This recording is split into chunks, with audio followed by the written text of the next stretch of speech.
চাঁদের আলোয় উদ্ভাসিত এক জিলহজ মাসে চাঁদ আকাশে উদিত হয়। তখনই আকাশ থেকে রহমতের দরজা খুলে যায়। এই মাসের প্রথম 10 দিন আল্লাহর কাছে সবচেয়ে পছন্দীয় সময়গুলোর মধ্যে অন্যতম। এই সময় এমন যে যার তুলনা শুধু কদরের রাতের সাথেই হতে পারে।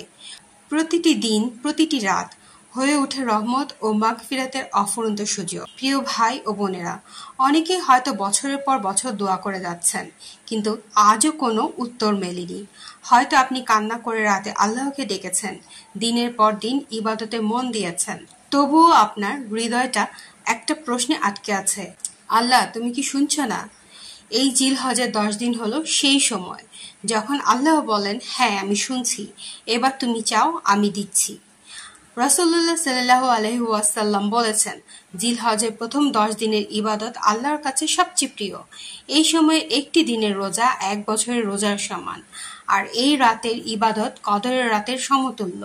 এই যেন আল্লাহর পক্ষ থেকে আমাদের জন্য একটি স্বর্গীয় সুযোগ, একটি বিশেষ অফার, যা শুধু গুটি কয়েক দিনেই সীমাবদ্ধ। কোরআনে আল্লাহ বলেছেন, ওয়াল ফজর ওয়া লায়ালিল আসর, অর্থ শপথ ফজরের এবং শপথ 10 রাতের।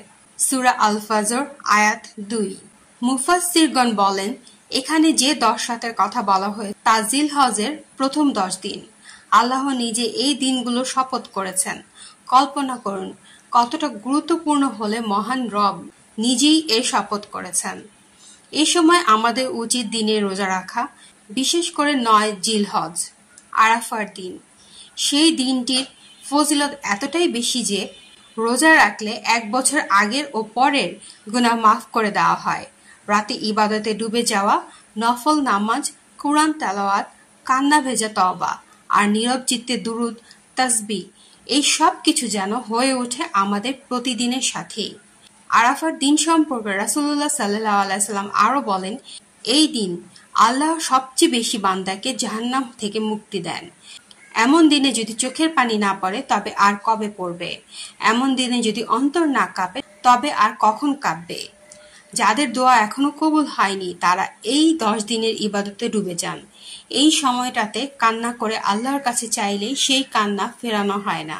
হয়তো ঠিক এই সময়ই আপনার দীর্ঘদিনের দোয়া কবুল হয়ে যাবে। হয়তো আপনার জীবনের সবচেয়ে অন্ধকার অধ্যায়টি এখান থেকে আলোয় ভরে উঠবে। আসুন এই জিলহজ মাস আমাদের জীবনের মোড় ঘুরিয়ে দেওয়ার মাস হোক। হৃদয় দিয়ে আল্লাহকে ডাকুন, অভিনয় নয়, হৃদয়ের গভীর থেকে তওবা করুন, কাঁদুন। আল্লাহ শুনছেন, দেখছেন, জানেন আপনার সব কষ্ট। বলুন, ইয়া আল্লাহ, এইবার আমার দোয়া কবুল করে নাও। আমি আর ভেঙে পড়তে চাই না। তুমি ছাড়া আর কোনো দরজা নেই আমার। আল্লাহ কখনো তার বান্দাকে ফেরান না, আর এই 10 দিন সেই সময়। কখনো ফেরানো আরো অসম্ভব হয়ে যায়। জাযাকুমুল্লাহু খাইর। এই ভিডিওটি অন্যদের সাথেও শেয়ার করুন, কারণ আপনি জানেন না আপনার একটি শেয়ারে কেউ হয়তো এর ফজিলতের খবর পাবে এবং তার জীবন বদলে যাবে, আর আপনি পাবেন সেই সওয়াবের অংশ।